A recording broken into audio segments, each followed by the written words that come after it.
Bueno, tenemos el gusto y el honor de presentar a la doctora Gloria de la Rosa en representación de la Organización Nacional de Trasplantes de España. Ella se encuentra actualmente en Madrid. Gloria de la Rosa es doctora en medicina, especialista en medicina preventiva y salud pública, máster en epidemiología. Es médica adjunta de la Organización Nacional de Trasplantes de España desde 2005, desarrollando proyectos en el ámbito nacional e internacional. Es responsable nacional del programa de calidad de donación de evaluación interna y auditoría de centros sanitarios. Es responsable del programa Alianza de formación de profesionales sanitarios de Iberoamérica en donación y trasplantes. Es coautora de la norma de gestión de calidad en unidades de trasplantes hepáticos. Trabaja en gestión de datos, análisis científico y desarrollo del Plan Nacional de Auditorías del Registro Español de Trasplante Hepático. Es coordinadora del área de trasplantes del Plan Nacional CESUR de designación de centros de servicios y unidades de referencia en el Sistema Nacional de Salud. Doctora Gloria de la Rosa, es un honor para nosotros contar con su presentación y continúe usted. Gracias por contar con nosotros para participar en este interesante simposium de 2 días de duración, y voy a exponer brevemente las razones que a nuestro modo de ver son las que nos han traído a ese primer puesto mundial en donación y trasplante que ostenta España desde hace más de 2 décadas y por qué, en qué basamos nosotros nuestro crecimiento presente y futuro. No obstante, si alguien quiere profundizar en alguno de los aspectos que voy a tocar superficialmente, pues estoy a vuestra disposición para, a partir de este momento, contactar conmigo y poner en marcha proyectos que consideréis que nuestra experiencia os puede servir, ¿no?, para no cometer los mismos errores y para, pues, llegar más rápido a los resultados. Tenemos todos los países el mandato internacional de la ONU que nos insta a todos los Estados miembros a que desarrollemos todas las estrategias que sean necesarias para que la donación de órganos sea una opción para todos los pacientes y forme parte de los cuidados al final de la vida, ¿no? Luego, todos los países somos llamados a mejorar en este sentido. También sabemos que, aunque en el mundo, gracias a los datos del Observatorio Internacional que llevamos y sostenemos también en la Organización Nacional de Trasplantes, en España, aunque se realicen 171.000 trasplantes cada año, eso supone menos del 10% de las necesidades de trasplante. Si vemos los datos de nuestro país, fíjense que tuvimos desde 1989, en el que se funda nuestra organización, no ya solo el lugar donde yo trabajo, la organización central, sino toda una red de profesionales por todo el país, pues pasamos de 14 donantes por millón de población, que era lo que tenían países de nuestro entorno, a un ascenso continuo. Posteriormente llegamos a una meseta porque identificamos que, bueno, habíamos alcanzado, digamos, prácticamente el máximo de potencial de donación en muerte encefálica, y posteriormente, a partir de 2012, pueden observar que van creciendo de manera casi exponencial nuestras tasas de donación, y COVID mediante, pues estamos actualmente creciendo a un ritmo de un 10% cada año, teniendo en cuenta que somos el país con la tasa más alta de donación desde principios de los años 90, y el último año tuvimos 52,6 donantes por millón de población. Gracias, como os decía, este último impulso se debe a la donación en asistolia. Por lo tanto, somos el primer país del mundo en donación de donante fallecido, y eso nos permite, pues, que nuestra actividad trasplantadora siga una trayectoria similar, ¿no?, ascendente, y que el último año hayamos hecho 133 trasplantes por millón de población, la tasa más alta del mundo junto con Estados Unidos. Voy a nombrar brevemente qué puntos importantes tenemos son las claves de nuestro modelo organizativo que nos han permitido estas cifras, ¿no? En primer lugar, tenemos un marco legal que no es muy complejo, que es bastante sencillo. Mi consejo es que no nos compliquemos demasiado con regulaciones que nos encorsetan y a veces nos impiden crecer en muchos sentidos. Y tenemos un marco legal, como os digo, muy sencillo que nos ha permitido un crecimiento y una ley de 1979 que no hemos tocado hasta ahora. Todos ustedes saben que el proceso de donación es algo complejo, pasa como paso fundamental el que inicia el proceso identificar a un posible donante, pero todos los demás pasos son complejos, todas las etapas, el mantenimiento del donante, el diagnóstico de muerte, el consentimiento familiar y legal, factores locales y organizativos, finalmente la extracción y por último el trasplante. Y el mensaje principal que yo les quiero transmitir es que para conseguir mejoras en nuestras cifras y en nuestra actividad de donación y trasplante, necesariamente tenemos que centrar nuestros esfuerzos en mejorar la organización de este proceso. Nuestros puntos fuertes de este modelo organizativo son, como os decía, ese marco legal adecuado, tener profesionales con el expertise técnico capaces de dar respuesta a esa técnica quirúrgica compleja, pero también profesionales no quirúrgicos que manejen a pacientes trasplantados cada vez más complejos. Tenemos una red de coordinación de trasplantes con profesionales dedicados al trasplante en todo el país. Tenemos un perfil especial de los coordinadores que trabajan dentro de los hospitales. Donde yo trabajo, la Oficina Central de Coordinación es una oficina nacional que soporta y sobre la que pivota todo este sistema organizativo.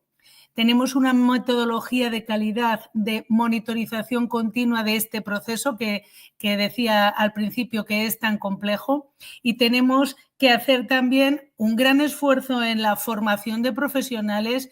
No tenemos que descuidar el reembolso hospitalario y que al hospital no le resulte gravoso nuestra actividad trasplantadora.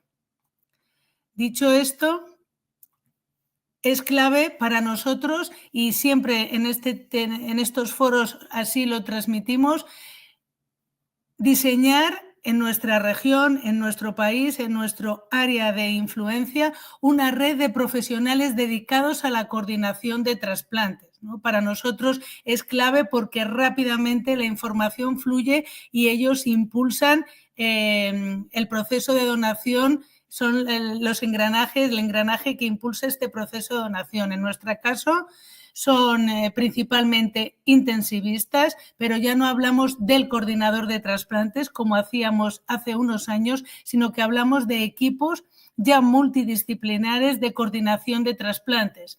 Generalmente siempre hay un intensivista, es el profesional que tiene delante a aquel paciente con más posibilidades de fallecer en condiciones de ser donante. Manejan a pacientes que necesitan cuidados críticos y, por tanto, son clave en un equipo de coordinación.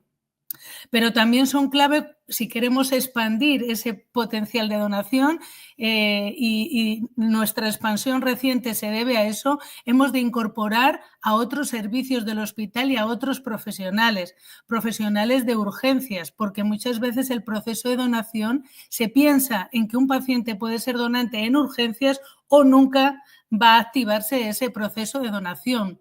También profesionales de neurología, de neurocirugía, neumología, profesionales de paliativos, de pediatría. Es decir, hemos transformado ese profesional de coordinador de trasplante en un equipo de coordinación. Para nosotros es muy importante generar estrategias, como os decía, a nivel micro, entre profesionales de distinta formación, intensivistas, urgenciólogos, internistas, cirujanos, pero también a nivel macro, a nivel nacional. Esas alianzas tienen que impulsar lo que está ocurriendo en los hospitales y por eso también generamos alianzas entre la Organización Nacional de Trasplantes y las sociedades de críticos, las sociedades científicas de urgencias, de paliativos, de pediatría, de todas las que representan a los profesionales que también son importantes en un proceso de donación. Yo trabajo en la Organización Nacional de Trasplantes, en la Oficina Central Nacional, que no solo se dedica a la distribución de órganos, ¿no?, sino que también gestionamos las listas de espera, damos apoyo logístico a cada uno de los procesos de donación. Fijaos que tenemos 10, 12 donantes simultáneamente cada 24 horas. Hemos tenido días de 15, 17 donantes nacionales y toda esa logística no podría llevarse a cabo sin esa agencia central que coordina todo el proceso. Pero también trabajamos en investigación, damos mucha importancia a la formación, a los medios de comunicación. Sois seguramente conscientes de cómo ha cambiado la manera de trasladar a la opinión pública nuestros mensajes. Antes teníamos que hacerlo a través de medios de comunicación, periódicos, televisión. Ahora tenemos cada vez un pool mayor de población que solo se informa a través de redes sociales y, por lo tanto, no tenemos que descuidar ese medio de comunicación para concienciar a la población de la necesidad de que sean donantes de órganos, ¿no?, y de dar a conocer nuestra actividad. Algo muy característico para nosotros y uno de esos puntos fuertes de nuestro modelo organizativo es el programa de calidad del proceso de donación. No voy a entrar en detalles, tenéis tanto en nuestra web como si me queréis contactar directamente información detallada de cada uno de estas áreas de trabajo. En definitiva, consiste en que empezamos monitorizando las unidades de críticos y empezamos centrados en la muerte encefálica, es decir, buscamos una auditoría continua que nos permitía en cada hospital identificar si había habido donantes, posibles donantes que habían pasado inadvertidos para el coordinador, lo que llamamos escapes, procesos de donación que nunca se activaron y que perdimos, por lo tanto, esa oportunidad. Y además revisamos ese posible donante que se identifica en tiempo real y finalmente no lo es por contraindicación médica, por negativa familiar, por un problema de mantenimiento. Recogemos información sobre esas pérdidas, nos comparamos con los datos nacionales y un hospital concreto puede saber en qué indicador se está desviando de los hospitales de su tipo, y así esta metodología no nos soluciona esas deficiencias, pero sí que nos pone el foco y nos identifica aquellas áreas donde podemos de forma continua y permanente seguir mejorando. En cada hospital serán distintas esas áreas. Por eso, esta metodología ha sido algo que nos ha impulsado tanto en su evaluación interna como las auditorías externas que hacemos, ha ayudado a distintos hospitales a mejorar en momentos determinados.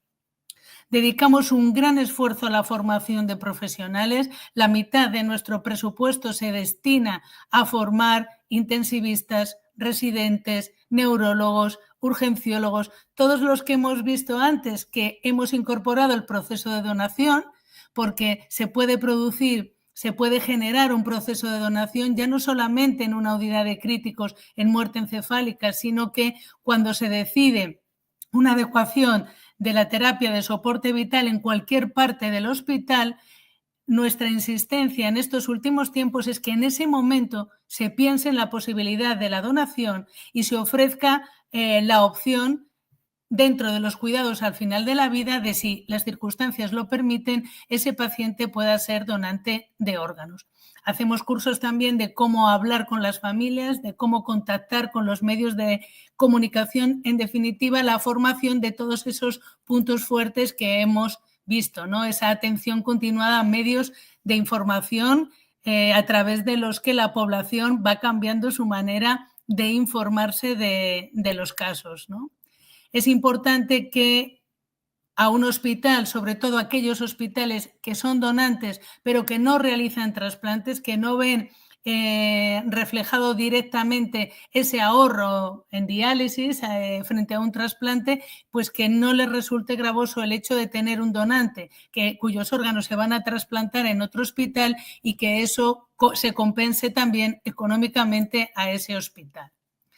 Pero si algo ha caracterizado esta estructura, que ya se empieza a forjar en los años 90, es esa búsqueda permanente de áreas en las que, a pesar de tener esa tasa máxima de donación a nivel mundial, siempre nos hemos planteado dónde podíamos mejorar, ¿no? ¿Por qué? Pues porque, a pesar de esas tasas, no satisfacemos las necesidades de trasplante de toda la población. Todavía hay gente a la que se puede ofrecer el trasplante y a las que se puede ofrecer antes incluso de que lleguen a diálisis, porque dentro de nuestro país tenemos, aunque tengamos esos 53 donantes por millón de población, fijaos que tenemos zonas de España que llegan a los 100 donantes por millón de población y que nos marcan que todavía hay opción de mejora. Porque hemos visto que las tasas de muerte encefálica después de una meseta se han reducido y hemos llegado a un punto en que el manejo de estos pacientes hace que no sea posible la expansión a través de la muerte encefálica y que, por lo tanto, además de incorporar la asistolia, primero en las unidades de críticos, tenemos que expandir nuestra actividad de donación incorporando otras estrategias. Por ejemplo, la donación a partir de donantes con criterios expandidos, ¿no? Lo que nosotros llamamos donantes de riesgo no estándar. Fijaos que ya desde hace tiempo en nuestro país 1 de cada 3 donantes de órganos tiene más de 70 años, ¿no? Entonces ya veníamos expandiendo a nivel de edad. Somos el país con la mayor tasa de donantes, podemos decir, añosos, con más de 60 años. Pero vamos gestionando otros riesgos del donante de manera controlada para que puedan dar lugar a trasplantes de órganos. En su momento lo hicimos con donantes positivos para el virus T, gracias a los nuevos tratamientos. Lo hicimos durante la pandemia, pero lo hacemos de forma prudente y haciendo un seguimiento de todos los trasplantes que hacemos con esos donantes que, bien por su historia oncológica, bien porque presentan alguna infección o presentan alguna toxicidad, suponen un riesgo más alto que el donante estándar, valoramos si pueden llevarse a cabo los trasplantes de estos donantes, pero hacemos un seguimiento mantenido de cómo van esos trasplantes. Eso nos ha permitido que cuando surge un donante en una situación de riesgo parecida, podamos chequear, podamos consultar nuestras bases de datos y saber ante donantes con esa misma patología, con ese mismo rasgo de riesgo, cómo han evolucionado y si han dado problemas a los trasplantes, ¿no? En definitiva, generar evidencia. Como veis, esta incorporación de esos donantes de riesgo no estándar, con infecciones, con antecedentes neoplásicos, con fallecidos a causa de alguna intoxicación, pues nos ha permitido también. Parte de ese crecimiento que hemos obtenido también ha sido gracias a incorporar donantes de riesgo no estándar, en su momento hacer una incorporación pausada y basada en la evidencia de los donantes con COVID-19. Tenemos una serie importante de trasplantes a partir de donantes con historia tumoral, con historia de antecedentes oncológicos. Hemos recogido toda esa información. Fijaos que tenemos... perdonadme, pero no lo puedo ver aquí bien la cantidad, pero bueno, ahí podéis ver seguramente vosotros toda la casuística que tenemos de trasplantes realizados con donantes con algún antecedente neoplásico. Hace muy pocos años empezamos a incorporar la opción de la donación a aquellos pacientes en fase terminal de enfermedades neurodegenerativas como la esclerosis lateral amiotrófica. Y fijaos cómo también esta vía de expansión nos ha permitido pues, que en 300 donantes fallecidos en su fase terminal de esclerosis lateral amiotrófica, 300 pacientes han sido donantes y han permitido realizar más de 800 trasplantes de pacientes con esclerosis lateral amiotrófica, de cuyo seguimiento de esos más de 800 trasplantes, pues tenemos datos en tiempo real, ¿no? Fijaos, 84 donantes solo en 2024. Como os decía, la última fase de crecimiento de nuestros datos en la última década, a partir de 2012, se ha debido a la incorporación de la donación en asistolia, porque de alguna manera estábamos constatando que habíamos tocado techo, ¿no? Con la muerte encefálica ya no se nos escapaban donantes en muerte encefálica. Fijaos, por tanto, cómo desde que se pone en marcha la donación en asistolia, los programas nacionales en 2012, pues hemos crecido, COVID mediante, siempre de manera exponencial, y el último año han sido 1.316 los donantes en asistolia, y este año, bueno, ya el año pasado fueron más los donantes fallecidos en asistolia que los donantes en muerte encefálica. Por eso la expansión de la asistolia, yo digo a veces que la expansión y el potencial de la donación en asistolia es casi infinita, porque empezó siendo una donación a partir de pacientes que fallecían con daño cerebral catastrófico y en los que no se podía completar el diagnóstico de muerte encefálica, y ahora se contemplan como donantes en asistolia pacientes que fallecen por múltiples enfermedades. Hemos visto la esclerosis lateral amiotrófica, pero también pueden llegar a ser donantes en asistolia pacientes con enfermedades terminales cardíacas, pulmonares y de otro tipo. En definitiva, nuestro mensaje es que siempre que se decida la adecuación de terapia de soporte vital en un paciente por la futilidad de cualquier acción terapéutica, en ese momento hay que plantearse si es posible que sea donante de órganos. Quizá no pueda serlo, pero lo importante es que en el razonamiento y después de haberse decidido esa adecuación de tratamiento se contemple siempre en la escala de razonamiento la posibilidad de la donación. Pues bien, la incorporación de la asistolia veis que nos ha permitido realizar 16.700 trasplantes de donantes en asistolia en este tiempo. España ha sido pionera y está extendiendo, no sin dificultades, a países de nuestro entorno a hacer la extracción de órganos del donante en asistolia con tecnología ECMO. Antes la extracción era súper rápida, había que ir corriendo a la extracción de órganos porque estaban sufriendo por esa asistolia. Sin embargo, una vez que se conecta antes de la extracción a la tecnología ECMO, los órganos están bien oxigenados, bien perfundidos, y esto nos permite hacer una extracción similar a la que se hace en un donante en muerte encefálica. Y ahora todos los procesos, como veis en amarillo, prácticamente se hacen con esta tecnología, y hemos publicado numerosos trasplantes con los resultados en todas las modalidades de trasplante en nuestro país. E incluso hemos incorporado trasplantes que parecían imposibles, como el trasplante cardíaco, a partir de la donación en asistolia, y hemos hecho en nuestro país el primer trasplante multivisceral de intestino a partir de una donación en asistolia. Y ya para terminar, pues insistiros en que si somos capaces de incorporar la donación en asistolia, no solamente, aunque sí en un primer paso vamos a incorporar a esos pacientes, como os decía, con daño cerebral catastrófico que no llegan a la muerte encefálica y que van a estar en medicina intensiva y pueden estar en urgencias, en neurología, pero podemos también incorporar enfermos en su fase terminal de enfermedades pulmonares, cardíacas y neurodegenerativas, ¿no? Y por lo tanto el potencial de crecimiento de la donación es muy alto. Solamente un breve apunte para deciros que uno de los últimos perfiles de donantes que hemos incorporado es el donante tras prestación de ayuda a morir, tras eutanasia.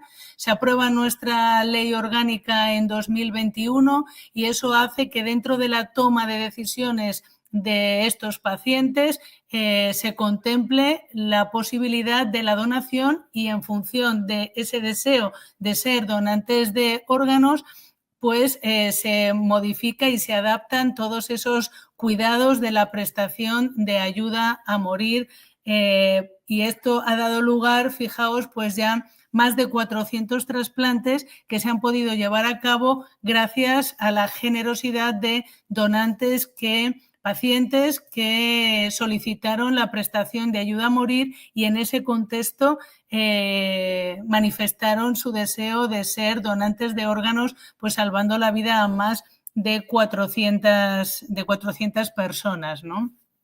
Esto ha sido algo muy intenso a nivel emocional para los coordinadores de trasplante, porque como muchos de vosotros tendréis experiencia, el coordinador de trasplante entrevista a la familia buscando la voluntad del fallecido, pero aquí entrevista al propio donante antes de que fallezca, por lo cual ha habido que formar y acompañar y acoger y cuidar también a los coordinadores de trasplantes que les ha sido muy difícil abordar esta situación. Y puesto que tenemos posibles donantes fuera de las unidades de críticos, hemos visto en fase terminal de distintas tipologías de enfermedades, pues es clave la formación y la implementación de los cuidados intensivos orientados a la donación, es decir, ante pacientes que no tienen opción de tratamiento, con un daño cerebral catastrófico, hay que incorporar la opción de la donación en esa fase final y solicitar y aceptar el ingreso de estos posibles donantes en la UCI, no para tratar su enfermedad, sino para posibilitar que puedan ser donantes. Esto ha sido posible, como veíamos antes, gracias a también coordinarnos con las sociedades científicas de urgencias y generar de manera multidisciplinar unas guías, recomendaciones sobre cómo puede ser el ingreso de esos pacientes ya sin opción de tratamiento para que puedan llegar a ser donantes de órganos. En definitiva, transmitiros para rematar mi participación aquí, dejar ya de hablar y recibir vuestro feedback también. El proceso de coordinador, el proceso de donación, perdonad, hace que el equipo de coordinación tenga que estar presente en muchos aspectos del hospital, en muchos procesos del hospital, ¿no? Y que en definitiva sea un proceso transversal que aplica a muchos profesionales y que mejora la calidad asistencial de los pacientes en la fase final, ¿no? Dentro de esos cuidados al final de la vida, ¿no? Como todos sabéis, pues esta manera de trabajar, nuestro modelo organizativo no solo ha funcionado en España, sino también fuera, ¿no? Y se ha destacado en numerosas publicaciones y con intervenciones como la de hoy, pues queremos realmente contaros cómo hemos estructurado nuestro trabajo, dónde centrar esfuerzos para que realmente la carga de trabajo que llevamos a cabo pues repercuta con el mayor impacto posible en nuestras tasas de donación y de esta manera poder hacer más trasplantes y conseguir que pacientes que no tienen otra opción pues aumenten sus posibilidades de mejorar o de salvar su vida gracias a los trasplantes. Y eso es todo. Muchas gracias por su atención.